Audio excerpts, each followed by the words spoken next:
Experience the unbeatable Motion Flow 100Hz technology. Charge, can he challenge? No, he can't. That was brilliantly taken there by Hufanga, who of course scored a try for Tonga in the first half. So that kick didn't really come off for Wilkinson. Pierre Hola. Both underneath that one. Goes to the captain. Good tackle from Nililatu. One captain on another. That goes to Barkley. Barkley punts it across field. It's going deep. Lilo, though, for Tonga. A little slip when he kicked that one. Won't be pleased with that, but takes play almost up to the halfway line. Well, no question what England's tactics are going to be in this second half. Drill it into the corners and attack from deep. Again, force the penalty, put Tonga under pressure. Johnny Wilkinson, Ollie Barkley, a drop goal. Particularly now that it's got very wet. Had a big downpour. The rain's still on here at Paris. I'll just have a look at Ben Kay and Steve Borthwick there. It goes to Borthwick. England driving on, and this is where Tonga will find it very, very tough indeed. And this really, David, is England's bread and butter, isn't it, in this sort of situation? Oh, big tackle by Nililatu, my goodness. He just came in and, I mean, I have to say, he read it brilliantly. And he just wrapped up. I think it was Josh Lucy coming. No, what was it? Was it Wilkinson? Paul, I think that was rather high, in fact. And that's why Rowlands decided to blow up. So he actually came into him and just like sort of got right around his neck. If you actually, we'll have a look at the replay now. Well, it's Lewis Moody again. Oh my goodness. He just wrapped him up. And the boos are going around here. Lewis Moody knew it was coming, didn't he? It was almost like being hit by a train. Well, it was telegraphed. And Latu read it well. But it was high, there's no question about that. Well, certainly Mr. Rowland is going straight across to the Tongan captain. It was high. I need them lower. And, okay. That was, of course, you just keep them down. It's only a penalty, but it may not just be penalty the next time. On this side, who I don't really think was in a position to see what had happened, but Nililatu is still on the park. Lewis Moody is still on the ground. Take a look at this again, my goodness. But what you don't see is Latu read it, and he built up a head of steam to come into that tackle. And, you know, poor Lewis Moody, well, he's a fantastic competitor and always incredibly committed, but, you know, he definitely came off second best that time. I think by the end of this game he will need a new nose, because he's been belted by the fullback Lilo with his knee, and that's just not Lewis Moody, that's Joe Worsley just getting warmed up on the sidelines there just to be on the safe side. But I think he's putting his tracksuit back on now. Lewis Moody's back on his feet, and penalty has been given. So chance for Wilkinson to stretch the lead even further. Not a good percentage for Wilkinson. Have to say, he's normally so accurate, but the conditions, of course, not at all good here. The worst they have, in fact, been for the whole of this game. But this is pretty much straight in front of the post for the England number 10.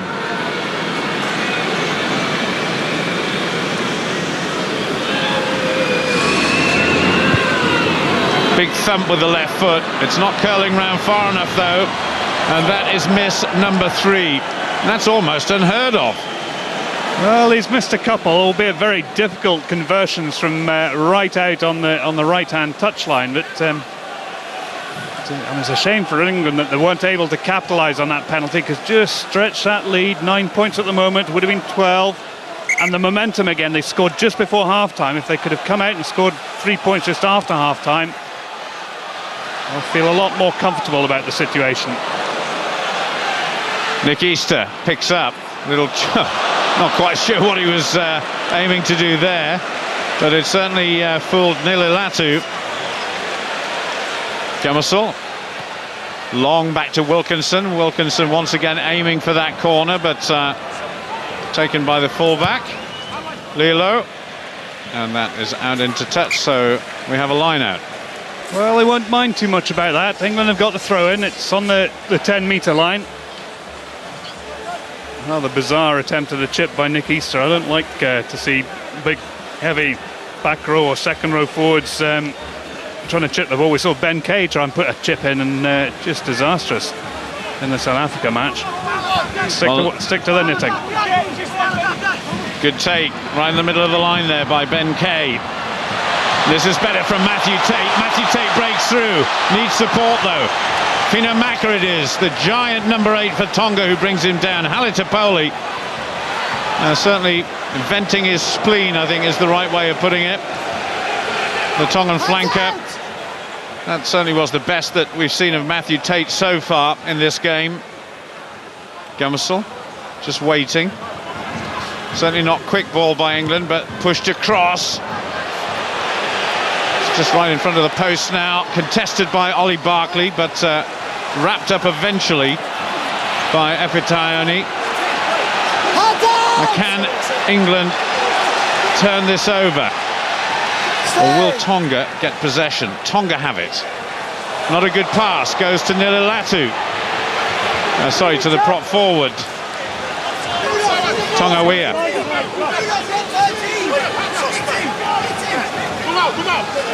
England players stretched right across the pitch here, ready to pounce on any mistake. Tuipulotu, back to Pierre Hola. And Paul Saki certainly looking for the ball there, but goes way over the advertising hoardings. Good kick by the outside half.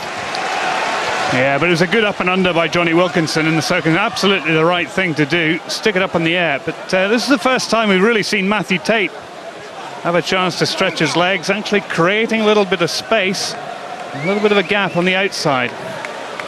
Well, rather like Paul Saki, Matthew Tate learned his trade in the 7-a-side circuit.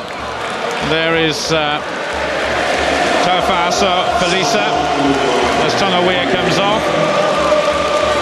And Felisa plays for Cardiff Blues, in fact.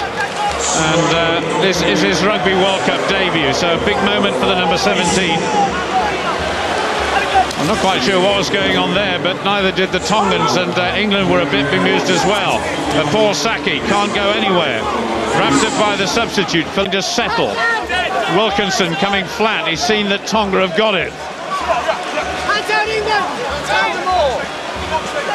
Tuipulotu kicks it himself, and that's gone over Gummesel's head. And Gummesel just managed to keep it in, looking for support, but Andy Gummesel takes it himself, and that in the end is quite a poor kick. Well, Steve Thompson in the crowd there, World Cup winner himself.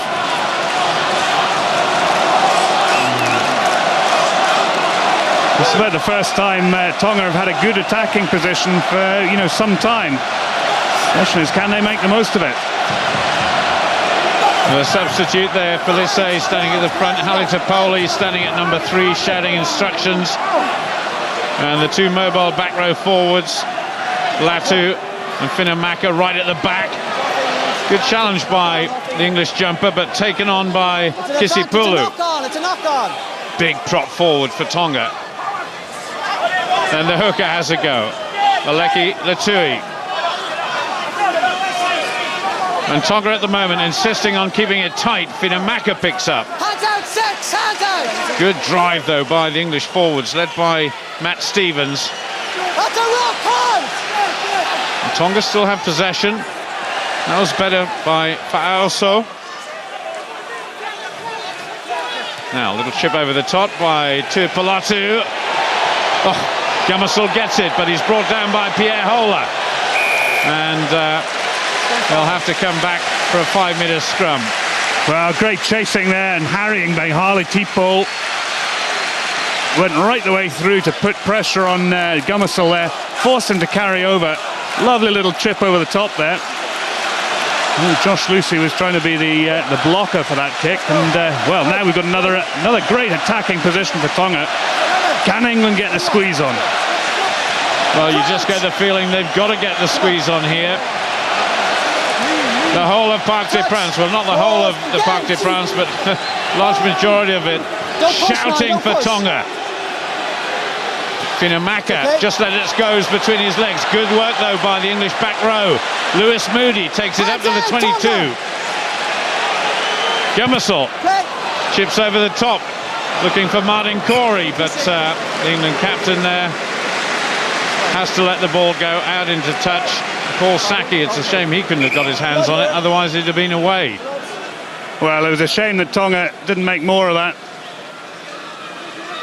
Just little, it went back into the scrum, and that put all sorts of pressure on Tuipulotu at the base.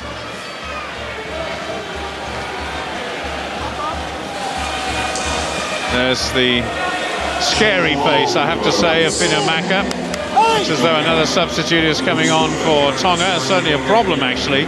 I think it's a blood replacement, actually. It's Felice, the earlier substitute, who's had to come off, and so Tonga has come back on. Had his tracksuit on and everything, thinking his game had finished. Meanwhile, England. Little mini break there, but here comes that rolling white wave of England shirts, and that is charged down by Gumasol. He hasn't done too much right in this half so far. The England scrum half. Wilkinson trying to go up, but that's picked up by Taione. Swung way out on the far side, so now Tonga having a chance through Tuifur, but they'll have to come back into the midfield. The players on the far side there, including myself, hadn't heard the whistle. Well, it's interesting. Tonga have taken a very different approach to defending the lineouts in this second half. They're not competing, they're standing back, which is actually preventing England from putting this driving maul. As soon as they put someone in to contest the lineout, then England can drive it forward. So if they stand back and they allow England to catch it and form the ruck, they can't do the driving maul. I've seen it before in other situations when I think it's the All Blacks had a very powerful driving line-out. Still the substitute receiving attention on the touchline for his bloody nose. Meanwhile, Finamaka is caught in possession. To Pilotu, onto Pierre Hola, trying to find his winger, Joseph Vaca. So Tonga making quite a big error there.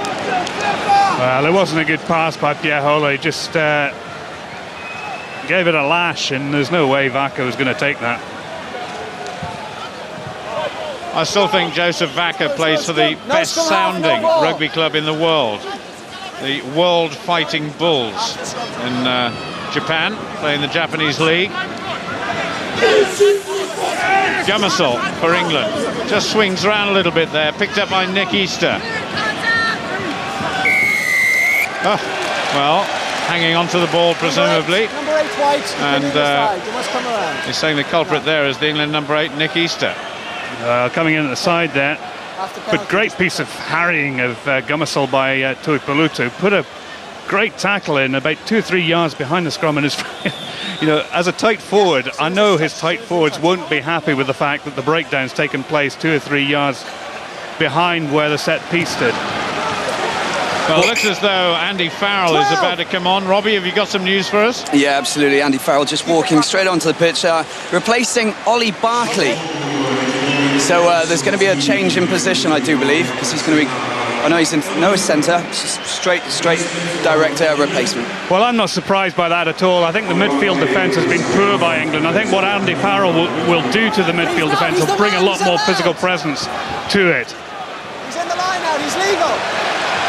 So the referee just telling the players what they can and can't do. You hear that quite clearly. Wilkinson kicks, has sliced that one, and that goes way out into touch, so they'll have to come back 5 or 6 metres, and they're still not over the gain line. Well, that's the first poor kick that Johnny Wilkinson has taken, I think. Well, certainly the line out will be to the advantage of Aleki Latui and his teammates. Tonga's just having a little discussion there, led by Nililatu, the skipper. There's the big scrum half, Tuipulotu. Stay! Good jump by Fa'aoso.